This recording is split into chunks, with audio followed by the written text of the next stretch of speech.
Buenas noches, mis amigos. Vamos a iniciar con la lectura de lo que viene siendo el libro de Un Curso de Milagros. Un Curso de Milagros dio comienzo con la súbita decisión de dos personas de colaborar en el logro de un objetivo común. Esas dos personas fueron Helen Schuman y William Tedford, catedráticos de Psicología Médica de la Facultad de Medicina y Cirugía de la Universidad de Columbia, en la ciudad de Nueva York. No es realmente importante quiénes fueron esas personas, excepto que lo ocurrido muestra que con Dios todo es posible. A ambos se les podía calificar de todo menos de personas espirituales. La relación entre ellos era difícil, a menudo tensa, y a ambos les preocupaba en gran medida su reputación y aceptación tanto a nivel personal como profesional. Sus vidas, que en su mayor parte estaban regidas por valores mundanos, apenas coincidían con lo que el curso postula. He aquí como Helen, la persona que recibió el material, se describe a sí misma: psicóloga, educadora, intelectualmente conservadora y de ideología atea. Estaba trabajando en una institución académica de gran prestigio cuando de repente ocurrió algo que precipitó una cadena de acontecimientos que yo jamás habría podido predecir. El jefe de mi departamento anunció inesperadamente que estaba cansado de los sentimientos de ira y agresividad que nuestras actitudes reflejaban, y concluyó diciendo: tiene que haber otro camino. Como si hubiera estado esperando esa señal, accedí a ayudarle a encontrarlo. Al parecer, este curso es ese otro camino. Aunque su propósito era firme, tuvieron gran dificultad en comenzar su empresa en común, pero le habían ofrecido al Espíritu Santo la pequeña dosis de buena voluntad que, como el propio curso habría de subrayar una y otra vez, es suficiente para permitirle al Espíritu Santo utilizar cualquier situación para sus propósitos e infundirle su poder. Continuando con el relato de Helen, 3 sorprendentes meses precedieron al inicio de la redacción en sí, durante los cuales Bill me sugirió que anotara los sueños de elevado simbolismo que estaba teniendo, así como las extrañas imágenes que me asediaban. Aunque para entonces ya no me había acostumbrado un tanto a lo inesperado, aún así me llevé una gran sorpresa cuando me vi escribiendo: este es un curso de milagros. Ese fue mi primer contacto con la voz. Era una voz que no emitía ningún sonido, pero que me presentaba una especie de dictado rápido interno que yo anotaba en un cuaderno de taquigrafía. La redacción no fue nunca automática. Podía interrumpirla en cualquier momento y después reanudarla. En muchas ocasiones me hizo sentir muy incómoda, pero nunca pensé seriamente en suspenderla.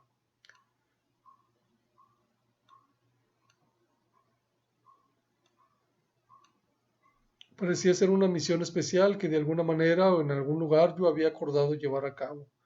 Terminó convirtiéndose en una verdadera empresa de colaboración entre Bill y yo, y estoy segura de que gran parte de su importancia estriba en ese hecho. Yo anotaba lo que la voz decía y al día siguiente se lo leía a Bill y él lo pasaba a máquina. Supongo que él también tenía una misión especial, pues sin su aliento y apoyo yo nunca hubiese podido llevar a cabo la mía. El proceso duró alrededor de 7 años. Primero llegó el texto, luego llegó el libro de ejercicios y finalmente lo que es el manual para el maestro. Al material recibido solo se le han hecho unos ligeros cambios sin importancia. Al texto se le añadieron los títulos de los capítulos y los subtítulos, y se omitieron de él algunas de las referencias de carácter personal recibidas al principio. Por lo demás, el material no ha sido alterado en lo absoluto. Los nombres de las personas que colaboraron en la transcripción del curso no se mencionan en la portada de los libros, porque el curso puede y debe descansar sobre sus propios méritos. Su objetivo no es sentar las bases para iniciar un culto más. Subrayo esto. Su propósito, su objetivo no es sentar las bases para iniciar un culto más. Su único propósito es ofrecer un camino para que algunas personas puedan encontrar su propio maestro interno. ¿Qué es un curso de milagros? Como el propio título indica, el curso está organizado de principio a fin como un curso de enseñanza. Se compone de 3 libros: el texto, que tiene 754 páginas, el libro de ejercicios con 522 y el manual para el maestro, que consta de 100. El orden que el estudiante debe seguir al usar los libros y la manera de estudiarlos depende en cada caso de sus necesidades y preferencias personales. El programa de estudios que el curso propone se planeó meticulosamente y se explica paso a paso, tanto en el orden práctico como en el teórico. El curso pone más énfasis en la aplicación práctica que en la teoría, y más en la experiencia que en la teología. Señala específicamente que una teología universal es imposible, mientras que una experiencia universal no solo es posible, sino necesaria. Aunque su enfoque es cristiano, el curso aborda temas espirituales de carácter universal. Subraya que no es más que una de las muchas versiones del programa de estudios universal y que difiere de los demás solo en su forma. En última instancia, todos conducen a Dios.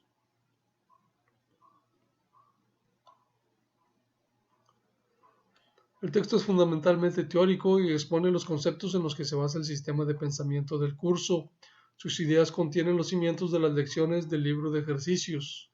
Sin la aplicación práctica que el libro de ejercicios provee, el texto quedaría reducido en su mayor parte a una serie de abstracciones que no tendrían la fuerza necesaria para producir el cambio de mentalidad que es la meta del curso.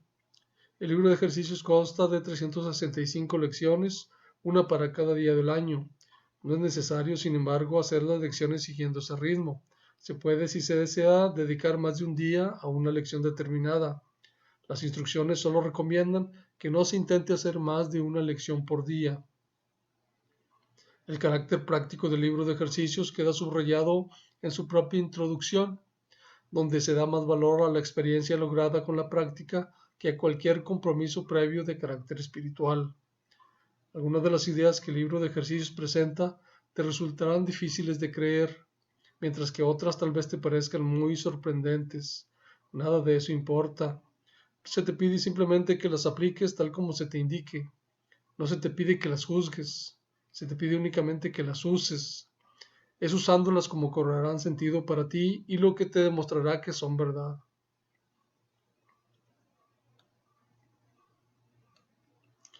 Recuerda solamente esto: no tienes que creer en las ideas, no tienes que aceptarlas y ni siquiera tienes que recibirlas con agrado. Puede que hasta te opongas vehementemente a algunas de ellas. Nada de eso importa. No disminuye su eficacia, pero no hagas excepciones al aplicar las ideas expuestas en el libro de ejercicios. Sean cuales sean tus reacciones hacia ellas, úsalas. No se requiere nada más. Finalmente, el manual para el maestro, escrito en forma de preguntas y respuestas, contesta algunas de las preguntas que con mayor probabilidad pueden hacer los estudiantes. Incluye asimismo aclaraciones de algunos de los términos que el curso utiliza y los explica dentro del marco teórico del texto. El curso no afirma ser de por sí el final del aprendizaje, ni es el propósito de las lecciones del libro de ejercicios llevar a término el aprendizaje del estudiante. Al final, se deja al lector en manos de su propio maestro interno, quien dirigirá el resto del aprendizaje a su criterio. Si bien el alcance del curso es muy amplio, la verdad no puede limitarse a ninguna forma finita, como se indica claramente en el párrafo con que finaliza el libro de ejercicios. Este curso es un comienzo, no un final. Ya no se asignarán más lecciones específicas, pues ya no son necesarias. En lo sucesivo, oye tan solo la voz que habla por Dios. Él dirigirá tus esfuerzos diciéndote exactamente lo que debes hacer, cómo dirigir tu mente y cuándo debes venir a Él en silencio, pidiendo su dirección infalible y su palabra certera. ¿Qué postula el libro de un curso de milagros? Nada real puede ser amenazado, nada irreal existe, en esto radica la paz de Dios.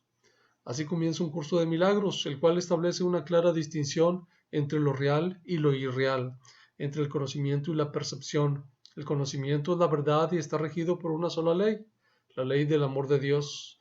La verdad es inalterable, eterna e inequívoca. Es posible no reconocerla. pero es imposible cambiarla. Esto es así con respecto a todo lo que Dios creó, y solo lo que Él creó es real. La verdad más allá del aprendizaje, porque está más allá del tiempo y de todo proceso. No tiene opuestos, ni principio, ni fin. Simplemente es. El mundo de la percepción, por otra parte, es un mundo del tiempo, de los cambios, de los comienzos y de los finales. Se basa en interpretaciones, no en hechos. Es un mundo de nacimientos y muertes, basado en nuestra creencia en la escasez, en la pérdida, en la separación y en la muerte. Es un mundo que aprendemos en vez de algo que se nos da. Es selectivo en cuanto al énfasis perceptual, inestable en su modo de operar e inexacto en sus interpretaciones. Del conocimiento y de la percepción surgen dos sistemas de pensamiento distintos que se oponen entre sí en todo.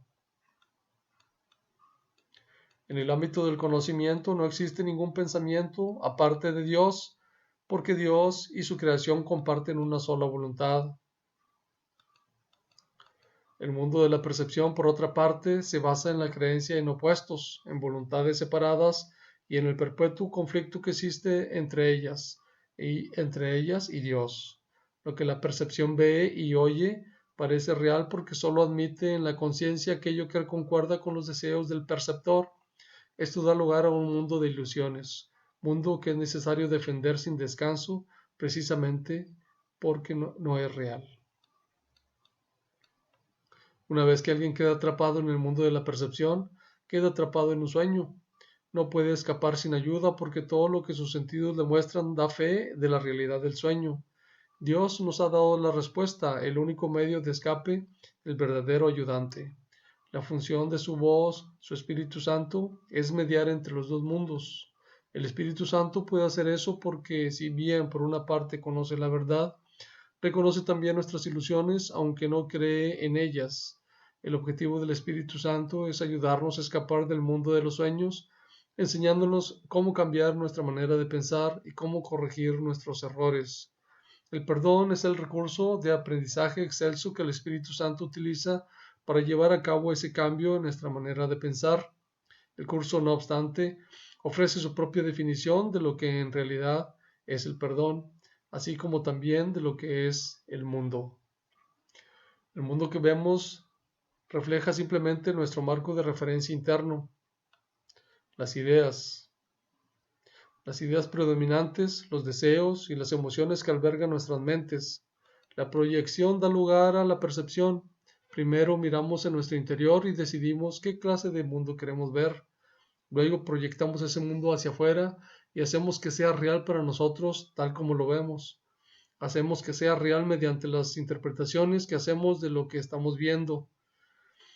Si nos valemos de la percepción para justificar nuestros propios errores, nuestra ira, nuestros impulsos agresivos, nuestra falta de amor en cualquier forma que se manifieste, veremos un mundo lleno de maldad, de destrucción, malicia, envidia y desesperación. Tenemos que aprender a perdonar todo esto, no porque al hacerlo seamos buenos o caritativos, sino porque lo que vemos no es real. Hemos distorsionado el mundo con nuestras absurdas defensas y por lo tanto estamos viendo lo que no está ahí. A medida que aprendamos a reconocer nuestros errores de percepción, aprenderemos también a pasarlos por alto, es decir, a perdonarlos. Al mismo tiempo, nos perdonaremos al mirar más allá de los conceptos distorsionados que tenemos de nosotros mismos y ver el ser que Dios creó en nosotros como nosotros. El pecado se define como una falta de amor. Puesto que lo único que existe es el amor, por el Espíritu Santo el pecado no es otra cosa que un error que necesita corrección, en vez de algo perverso que merece castigo. Nuestra sensación de ser inadecuados, débiles y de estar incompletos procede del gran valor que le hemos otorgado al principio de la escasez, el cual rige al mundo de las ilusiones. Desde este punto de vista buscamos en otros lo que consideramos que nos falta a nosotros. Amamos a otro con el objeto de ver qué podemos sacar de él. De hecho, a esto es a lo que en el mundo de los sueños se le llama amor. No puede haber mayor error que ese, pues el amor es incapaz de exigir nada. Solo las mentes pueden unirse realmente y lo que Dios ha unido ningún hombre lo puede desunir. No obstante, la verdadera unión, que nunca se perdió, solo es posible en el nivel de la mente de Cristo. El pequeño yo procura engrandecerse obteniendo del mundo externo aceptación, posesiones y amor. El ser que Dios crió no necesita nada, está eternamente a salvo y es eternamente íntegro, amado y amoroso. Busca competir en vez de obtener, extender en vez de proyectar. No tiene necesidades de ninguna clase y solo busca unirse a otros que, como él, son conscientes de su propia abundancia. Las relaciones especiales que se establecen en el mundo son destructivas, egoístas e infantilmente egocéntricas, mas si se le entregan al Espíritu Santo, pueden convertirse en lo más sagrado de la tierra, en los milagros que señalan el camino de retorno al cielo. El mundo utiliza las relaciones especiales como el último recurso en favor de la exclusión y como una prueba de la realidad de la separación. El Espíritu Santo las transforma en perfectas lecciones de perdón y las utiliza como un medio para despertarnos del sueño.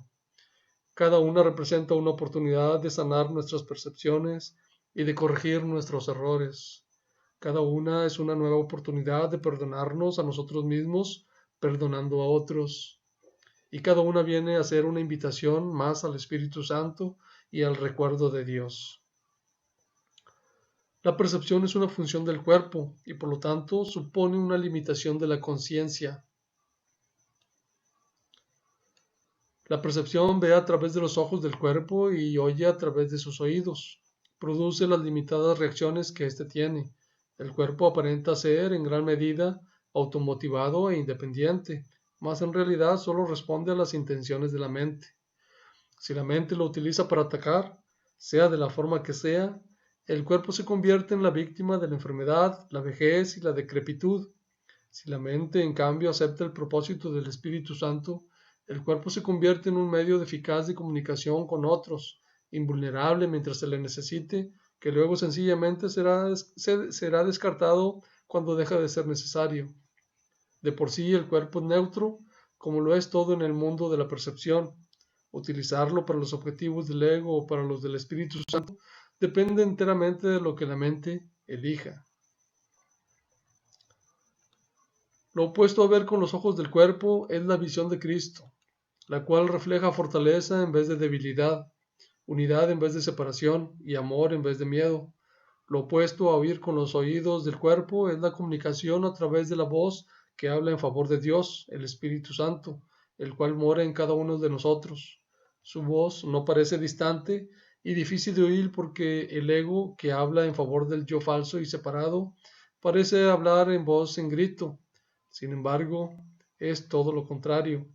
El Espíritu Santo habla con una claridad inequívoca y ejerce una atracción irresistible. Nadie puede ser sordo a sus mensajes de liberación y de esperanza, a no ser que elija identificarse con el cuerpo. Ni nadie puede dejar de aceptar jubilosamente la visión de Cristo a cambio de la miserable imagen que tiene de sí mismo.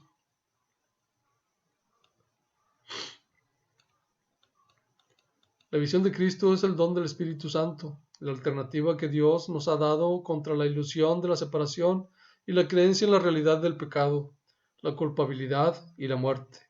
Es la única corrección para todos los errores de percepción, la reconciliación de los aparentes opuestos en los que se basa este mundo. Su benévola luz muestra todas las cosas desde otro punto de vista, reflejando el sistema de pensamiento que resulta del conocimiento y haciendo que el retorno a Dios no solo sea posible, sino inevitable. Lo que antes se consideraba una justicia que alguien cometió contra otro, se convierte ahora en una petición de ayuda y de unión. El pecado, la enfermedad y el ataque se consideran ahora percepciones falsas que claman por el remedio que procede de la ternura y del amor. Las defensas se abandonan porque donde no hay ataque no hay necesidad de ellas. Las necesidades de nuestros hermanos se vuelven las nuestras, porque son nuestros compañeros en la jornada de regreso a Dios. Sin nosotros, ellos perderían el rumbo. Sin ellos, nosotros jamás podríamos encontrar el nuestro. El perdón es algo desconocido en el cielo, donde es inconcebible que se pudiera necesitar. En este mundo, no obstante, el perdón es una corrección necesaria para todos los errores que hemos cometido. Perdonar a otros es la única manera en que nosotros mismos podemos ser perdonados, ya que refleja la ley celestial según la cual dar es lo mismo que recibir. El cielo es el estado natural de todos los hijos de Dios, tal como Él los crió. Esa es su realidad eternamente, la cual no ha cambiado porque nos hayamos olvidado de ella. El perdón es el medio que nos permitirá recordar, mediante el perdón, cambiamos la manera de pensar del mundo. El mundo perdonado se convierte en el umbral del cielo, porque mediante su misericordia podemos finalmente perdonarnos a nosotros mismos. Al no mantener a nadie prisionero de la culpabilidad, nos liberamos. Al reconocer a Cristo en todos nuestros hermanos, reconocemos su presencia en nosotros mismos. Al olvidar todas nuestras percepciones erróneas y al no permitir que nada del pasado nos detenga, podemos recordar a Dios. El aprendizaje no nos puede llevar más allá. Cuando estemos listos, Dios mismo nos dará el último paso que nos conducirá de regreso a Él.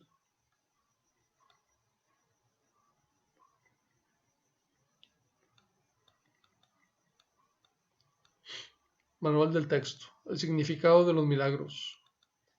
Introducción. Este es un curso de milagros. Es un curso obligatorio.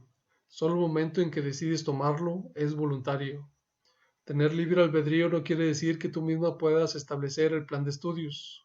Significa únicamente que puedes elegir lo que quieres aprender en cualquier momento dado. Este curso no pretende enseñar el significado del amor, pues eso está más allá de lo que se puede enseñar.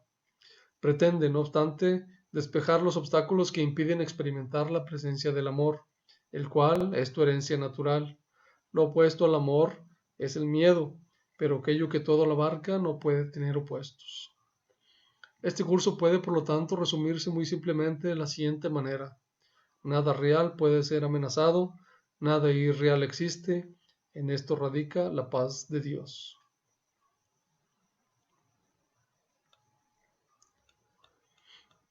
Principios de los milagros. No hay grados de dificultad en los milagros. No hay ninguno que sea más difícil o más grande que otro. Todos son iguales. Todas las expresiones de amor son máximas. Los milagros de por sí no importan. Lo único que importa es su origen, el cual está más allá de toda posible evaluación. Los milagros ocurren naturalmente como expresiones de amor. El verdadero milagro es el amor que los inspira.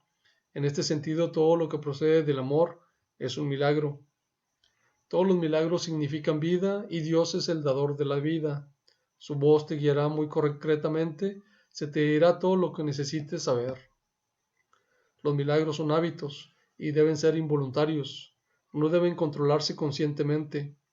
Los milagros seleccionados conscientemente pueden proceder de un falso asesoramiento. Los milagros son naturales. Cuando no ocurren es que algo anda mal. Todo el mundo tiene derecho a los milagros, pero antes es necesario una purificación. Los milagros curan porque suplen una falta. Los sobran aquellos que temporalmente tienen más para aquellos que temporalmente tienen menos. Los milagros son una especie de intercambio, como toda expresión de amor, que en el auténtico sentido de la palabra es siempre milagrosa. Dicho intercambio interviene en las leyes físicas. Brindan más amor tanto al que da como al que recibe. Cuando se obran milagros con vistas a hacer de ellos un espectáculo para atraer creyentes, es que no se ha comprendido su propósito. La oración es el vehículo de los milagros, es el medio de comunicación entre lo creado y el creador.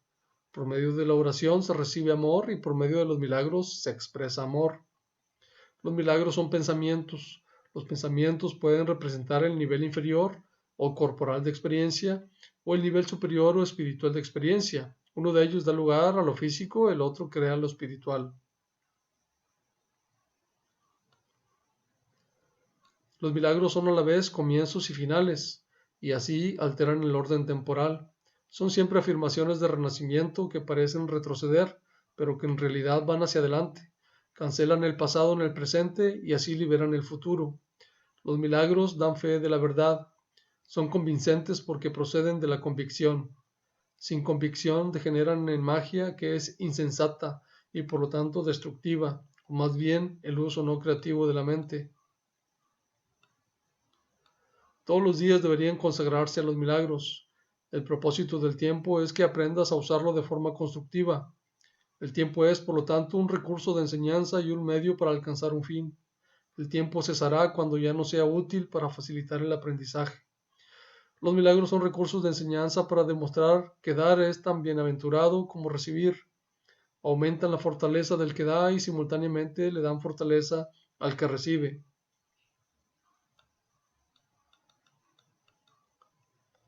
Los milagros trascienden el cuerpo. Son cambios súbitos al dominio de lo invisible, más allá del nivel corporal, por eso es por lo que curan.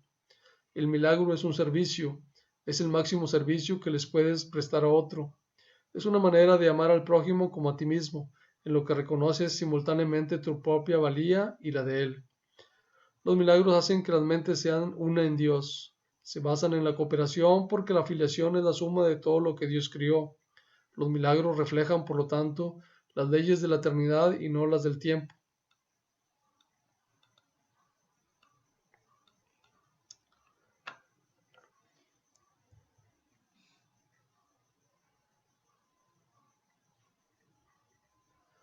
Los milagros despiertan nuevamente la conciencia de que el espíritu no es el cuerpo, es el altar de la verdad. Este reconocimiento es lo que le confiere al milagro su poder curativo. Los milagros son expresiones naturales de perdón. Por medio de los milagros aceptas el perdón de Dios al extendérselo a otros. Los milagros se asocian con el miedo debido únicamente a la creencia de que la oscuridad tiene la capacidad de ocultar.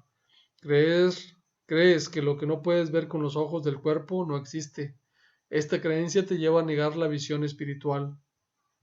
Los milagros reorganizan la percepción y colocan todos los niveles en su debida perspectiva. Esto cura ya que toda enfermedad es el resultado de una confusión de niveles. Los milagros te capacitan para curar a los enfermos y resucitar a los muertos, porque tanto la enfermedad como la muerte son invenciones tuyas, y por lo tanto las puedes abolir. Tú mismo eres un milagro, capaz de crear semejanza de tu Creador. Todo lo demás no es más que tu propia pesadilla y no existe. Solo las creaciones de luz son reales. Los milagros son parte de una cadena eslabonada de perdón, que una vez completa es la expiación. La expiación opera todo el tiempo y en todas las dimensiones del tiempo. Los milagros representan tu liberación del miedo. Expiar significa deshacer.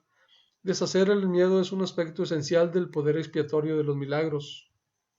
Un milagro es una bendición universal de Dios a todos mis hermanos por mediación mía. Perdonar es el privilegio de los perdonados. Los milagros son un modo de liberarse del miedo. La revelación produce un estado en el que el miedo ya ha sido abolido. Los milagros son, por lo tanto, un medio y la revelación un fin. Los milagros alaban a Dios a través de ti. Lo alaban al honrar a sus creaciones, afirmando así la perfección de las mismas. Curan porque niegan la identificación con el cuerpo y afirman la identificación con el espíritu. Dado que los milagros reconocen el espíritu, ajustan los niveles de percepción y los muestran en su debido lugar. Esto sitúa al espíritu en el centro, desde donde puede comunicarse directamente. Los milagros deben inspirar gratitud, no reverencia. Debes dar gracias a Dios por lo que realmente eres. Los hijos de Dios son santos, y los milagros honran su santidad, que ellos pueden ocultar, mas nunca perder. Yo inspiro todos los milagros, que en realidad son intercesiones. Interceden en favor de tu santidad y santifican tus percepciones. Al ubicarte más allá de las leyes físicas, te elevan a la esfera del orden celestial. En ese orden tú eres perfecto.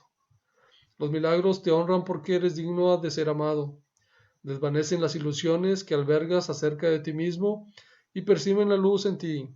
De esta forma, al liberarte de tus pesadillas, expían tus errores. Al liberar a tu mente de la prisión de tus ilusiones, te restauran la cordura. Los milagros le devuelven a la mente su llenura. Al expiar su sensación de carencia, establecen perfecta protección. La fortaleza del espíritu no da cabida a intromisiones. Los milagros son expresiones de amor, pero puede que no siempre tengan efectos observables. Los milagros son ejemplos de recto pensar que armonizan tus percepciones con la verdad tal como Dios la creó. Un milagro es una corrección que yo introduzco en el pensamiento falso. Actúa como un catalizador disolviendo la percepción errónea y reorganizándola debidamente. Esto te coloca bajo el principio de la expiación, donde la percepción sana. Hasta que esto no ocurra, no podrás conocer el orden divino. El Espíritu Santo es el mecanismo de los milagros. Él reconoce las creaciones de Dios, así como tus ilusiones. Se- Separa lo verdadero de lo falso mediante su capacidad para percibir totalmente en vez de selectivamente. El milagro elimina el error porque el Espíritu Santo lo identifica como falso o irreal.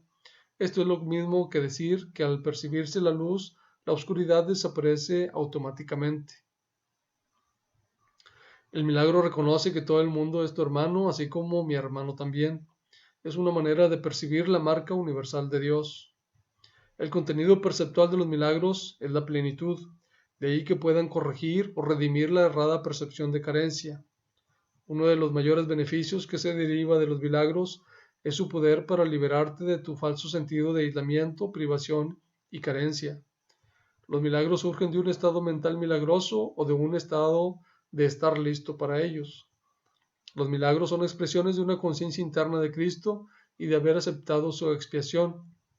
Un milagro nunca se pierde. Puede afectar a mucha gente que ni siquiera conoces y producir cambios inimaginables en situaciones de las que ni siquiera eres consciente. El Espíritu Santo es el medio de comunicación más elevado. Los milagros no entrañan este tipo de comunicación debido a que son medios temporales de comunicación. Cuando retornes a la forma original de comunicación con Dios por revelación directa, los milagros dejarán de ser necesarios. El milagro es un recurso de aprendizaje que reduce la necesidad del tiempo.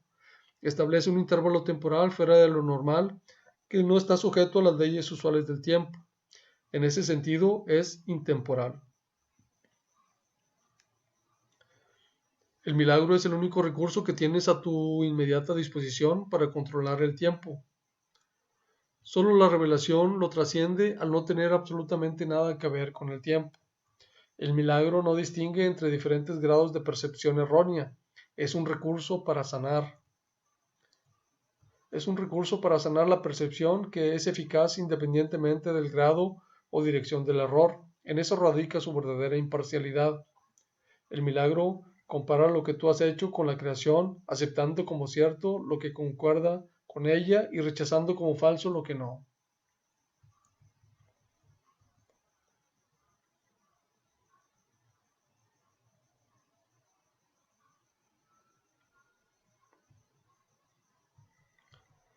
Capítulo 2.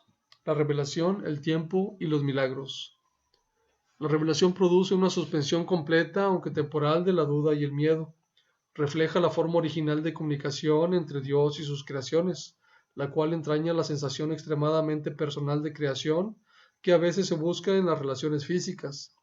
La proximidad física no puede proporcionarla. Los milagros, en cambio, son genuinamente interpersonales y conducen a un auténtico acercamiento a los demás. La revelación te une directamente a Dios. Los milagros te unen directamente a tu hermano. Ni la revelación ni los milagros emanan de la conciencia, aunque ambos se experimentan en ella. La conciencia es el estado que induce a la acción, aunque no la inspira. Eres libre de creer lo que quieras, y tus actos dan testimonio de lo que crees. La revelación es algo intensamente personal y no puede transmitirse de forma que tenga sentido. De ahí que cualquier intento de describirla con palabras sea inútil. La revelación induce solo a la experiencia. Los milagros, por otra parte, inducen a la acción. Por ahora resultan más útiles debido a su naturaleza interpersonal.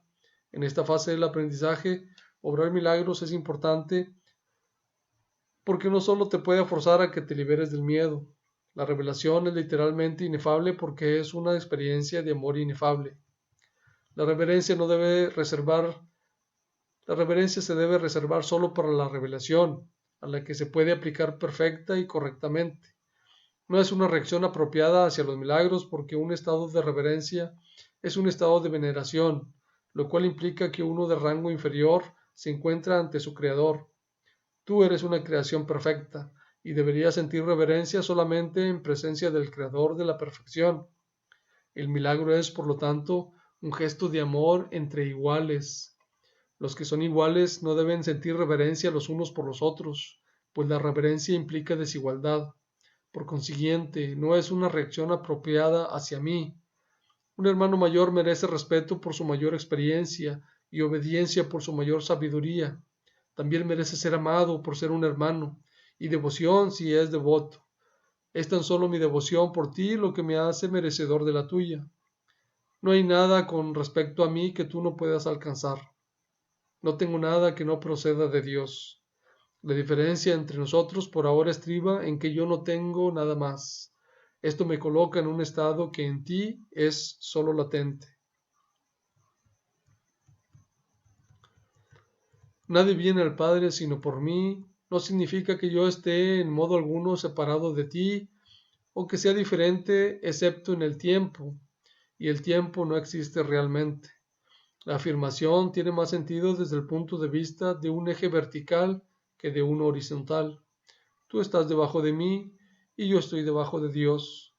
En el proceso de ascensión, yo estoy más arriba porque sin mí la distancia entre Dios y el hombre sería demasiado grande para que tú la pudieses salvar. Yo salvo esa distancia por ser tu hermano mayor, por un lado, y por el otro, por ser un hijo de Dios. La devoción que les profeso a mis hermanos es lo que me ha puesto a cargo de la filiación, que completo porque formo parte de ella. Tal vez esto parezca contradecir la afirmación, yo y el Padre somos uno, pero esa afirmación consta de dos partes en reconocimiento de la mayor grandeza del Padre. Las revelaciones son indirectamente inspiradas por mí debido a mi proximidad al Espíritu Santo, ya que me mantengo alerta para cuando mis hermanos estén listos para recibir la revelación. De esta manera puedo obtener para ellos más de lo que ellos podrían obtener para sí mismos. El Espíritu Santo es el mediador entre la comunicación superior y la inferior, y mantiene abierto para la revelación el canal directo de Dios hacia ti. La revelación no es recíproca, procede de Dios hacia ti, pero no de ti hacia Dios. El milagro reduce al mínimo la necesidad del tiempo. En el plano longitudinal u horizontal, el reconocimiento de la igualdad de los miembros de la filiación parece requerir un tiempo casi interminable. El milagro, no obstante, entraña un cambio súbito de la percepción horizontal a la vertical.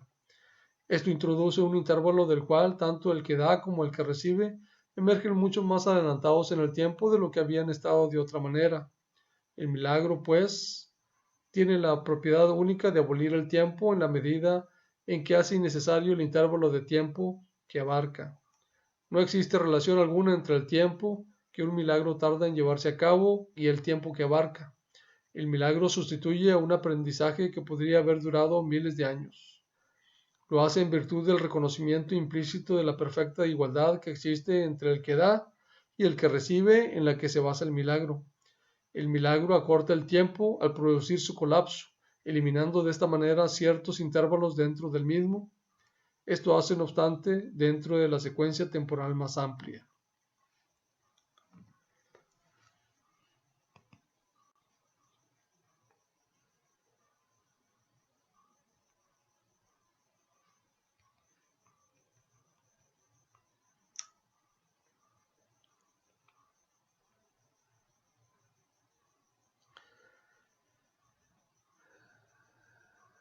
Es una lectura muy interesante.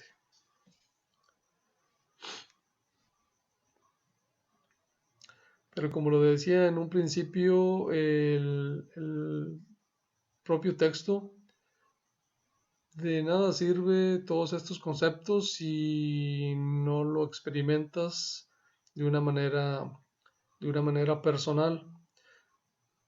El libro viene acompañado de lo que viene siendo el libro de ejercicios. Son 365 ejercicios que se recomienda realizar uno diario. Vamos a leer lo que viene siendo la introducción del manual del libro de ejercicios.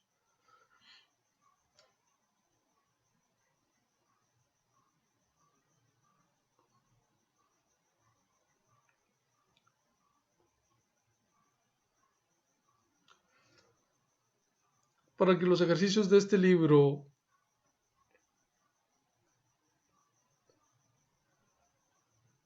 tengan sentido para ti, es necesario como marco de referencia disponer de una base teórica como la que provee el texto. Es la práctica de los ejercicios, no obstante, lo que te permitirá alcanzar el objetivo del curso. Una mente sin entrenar no puede lograr nada. El propósito de este libro de ejercicios es entrenar tu mente a pensar según las líneas expuestas en el texto. Los ejercicios son muy sencillos, no requieren mucho tiempo y no importa dónde se hagan. No requieren ninguna preparación. El periodo de entrenamiento dura un año. Las lecciones van numeradas de la 1 a la 365. No intentes hacer más de una serie de ejercicios por día. El libro de ejercicios está dividido en dos secciones principales. La primera está dedicada a anular la manera en que ahora ves y la segunda a adquirir una percepción verdadera. A excepción de las sesiones de repaso, los ejercicios diarios están planeados en torno a una idea central que se enuncia primero. A este le sigue una descripción de los procedimientos concretos mediante los cuales debe aplicarse la idea del día. El propósito del libro de ejercicios es entrenar a tu mente de forma sistemática a tener una percepción diferente de todas las cosas y de todo el mundo. Los ejercicios están diseñados para ayudarte a generalizar las lecciones, de manera que puedas comprender que cada una de ellas se aplica por igual a todo el mundo y a todo lo que ves. La transferencia del entrenamiento para adquirir una percepción verdadera no procede del mismo modo que la transferencia del entrenamiento del mundo. Si se ha logrado una percepción verdadera en conexión con una persona, situación o acontecimiento, la transferencia total a todo el mundo y a todas las cosas es inevitable. Por otra parte, una sola cosa que se excluya de la percepción verdadera imposibilita sus logros en cualquier otra parte. Así pues, las únicas reglas generales a observarse en todas las lecciones son: primera, los ejercicios deben practicarse con gran precisión, tal como se indique. Esto te ayudará a generalizar las ideas en cuestión a toda situación en la que te encuentres, así como a todas las cosas y personas en ella. Segunda, asegúrate de no decidir por tu cuenta que hay ciertas personas, situaciones o cosas a las cuales no se les puede aplicar esta idea. Eso interferiría en la transferencia del entrenamiento. La naturaleza misma de la percepción verdadera es que no tiene límites. Es lo opuesto a la manera en que ves las cosas ahora. El objetivo general de los ejercicios es incrementar tu capacidad de ampliar las ideas que estarás practicando de modo que lo incluyas todo. Esto no requiere esfuerzo alguno de tu parte. Los ejercicios mismos reúnen en sí las condiciones necesarias para ese tipo de transferencia. Algunas de las ideas que el libro de ejercicios presenta te resultarán difíciles de creer, mientras que otras tal vez te parezcan muy sorprendentes. Nada de eso importa. Se te pide simplemente que las apliques tal como se te indique. No se te pide que las juzgues. Se te pide únicamente que las uses. Es usándolas como cobrarán sentido para ti y lo que te demostrará que son verdad. Recuerda solamente esto: no tienes que creer en las ideas, no tienes que aceptarlas y ni siquiera tienes que recibirlas con agrado. Puede que hasta te opongas vehementemente a alguna de ellas. Nada de eso importa. No disminuye su eficacia, pero no hagas excepciones al aplicar las ideas expuestas en el libro de ejercicios. Sean cuales sean tus reacciones hacia ellas, úsalas. No se requiere nada más. Iniciamos con la lección 1. Nada de lo que veo en esta habitación, en esta calle, desde esta ventana, en este lugar, significa nada. Primer ejemplo. Mira ahora lentamente a tu alrededor y aplica esta idea de manera muy concreta a todo lo que veas. Esa mesa no significa nada. Esa silla no significa nada. Esta mano no significa nada. Este pie no significa nada. Esta pluma no significa nada. Ejemplo 2. Luego mira más allá de lo que se encuentra inmediatamente alrededor tuyo y aplica la idea dentro de un campo más amplio. Esa puerta no significa nada. Ese cuerpo no significa nada. Esa lámpara no significa nada. Ese letrero no significa nada. Esa sombra no significa nada.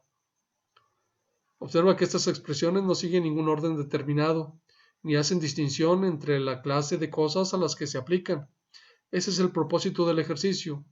La afirmación debe aplicarse sencillamente a cualquier cosa que veas.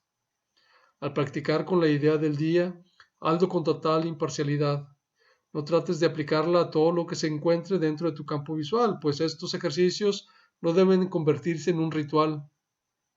Asegúrate solamente de no excluir nada en particular. Desde el punto de vista de la aplicación de la idea, una cosa es igual que cualquier otra. Las 3 primeras lecciones no deben hacerse más de 2 veces al día, preferiblemente una vez por la mañana y otra por la noche. No deben pasar de 1 minuto más o menos, a no ser que eso cause una sensación de premura. Una cómoda sensación de reposo es esencial. Muy bien, mis amigos, pues esto es todo por el día de hoy. Nos vemos el día de mañana. Si te gustó este video, dale clic al botón de seguir. Que pasen buenas noches y aquí nos vemos el día de mañana.